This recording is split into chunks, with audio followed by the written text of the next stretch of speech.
You're tired, not just physically, but tired of trying and still feeling like it's not enough. You open your work, you try to focus, but your mind doesn't stay.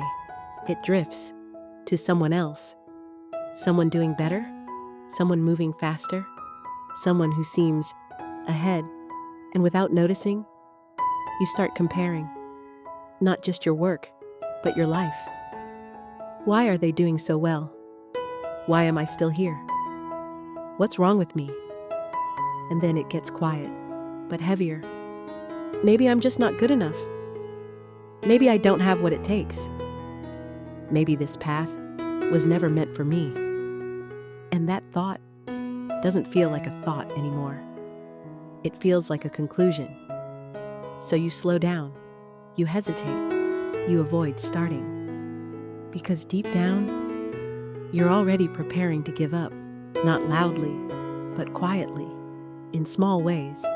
And the strange thing is, giving up doesn't feel like failure. It feels like relief, like finally putting something down that has been too heavy to carry. But pause, because something important is happening here. That voice in your head, the one that sounds so convincing, is not random. In psychology, this is called the inner critic, and it was not born with you. It was built from voices you once heard, from expectations you learned to live up to, from moments you felt behind or not enough.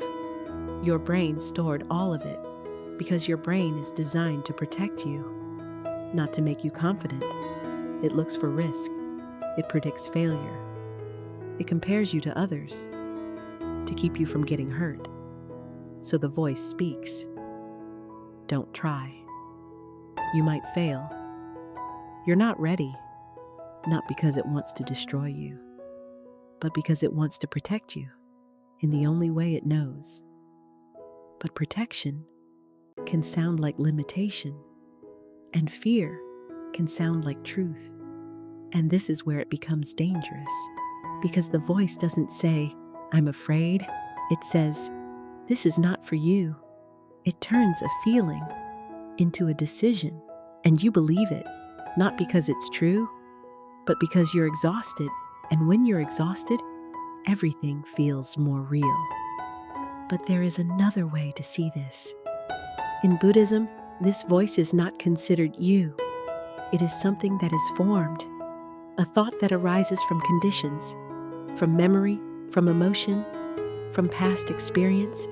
It appears, and then it fades. But we don't see it that way. We don't just hear the thought, we become it. I am not good enough. Instead of, this is a thought, and that small shift changes everything. Zen takes this even further. It says, you are not the voice. You are the awareness that hears it. Thoughts are like clouds. Some are light, some are heavy, some feel like a storm, but all of them move. They were never meant to define the sky. But we forget. We follow every thought as if it is a command. We treat every voice as if it is the truth. And slowly, we lose ourselves inside our own mind. So what do you do when the voice comes back? Not when you feel strong, but when you feel exactly like this. Tired, doubtful, ready to stop. You don't fight it. You don't try to silence it.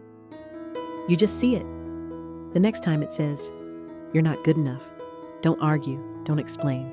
Just say, I'm having a thought that I'm not good enough. And pause. Let the sentence end. Let the silence sit.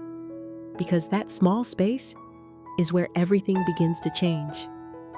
For the first time, you are not inside the voice. You are looking at it. And when you can see it, you don't have to obey it. And then, do something small, not something impressive, not something perfect, just something real. Open the file, write one line, start. Not because you feel ready, but because you choose not to leave. And this part matters. What you are feeling right now is not a sign that you are not good enough. It is a moment where the voice is the loudest, and the version of you that cannot continue like before is starting to break. That is why it feels so uncomfortable, so heavy, so uncertain, because something inside you is changing, not into someone perfect, but into someone who no longer believes every thought their mind produces. Someone who can hear doubt and still take a step. Someone who can feel lost and still continue. And maybe that is what growth really is. Not confidence, not clarity, but staying on the days you want to leave the most. So, if you feel like giving up, don't decide today. Not like this. Not when your mind is tired. Rest. Step back and come back for one small step. Because this is not the end. This is the moment where your old way of thinking can no longer carry you. And something new is quietly beginning. Not louder, not stronger, but more aware. And that is enough. One step is enough. This is White Diary, where we sit quietly with the deeper questions of life.